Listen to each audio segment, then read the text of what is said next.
This is the best of things from your 80s childhood that were actually awful. Games edition. Number one, and by overwhelming demand, perfection.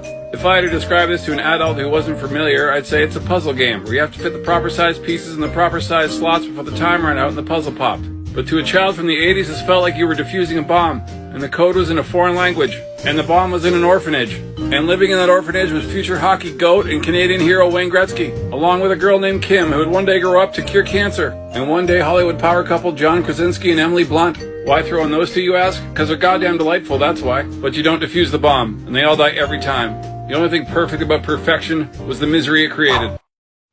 Number 2 was Simon. Hey kids, come gather around this little demon disc for a good old round of soul-crushing anxiety and rage. If you're not familiar with Simon, it's a color-matching game that gets harder and faster every round. And if you don't have the photographic recall of Jason Bourne, all this managed to do was shatter your self-esteem into tiny little colored fragments. Simon says,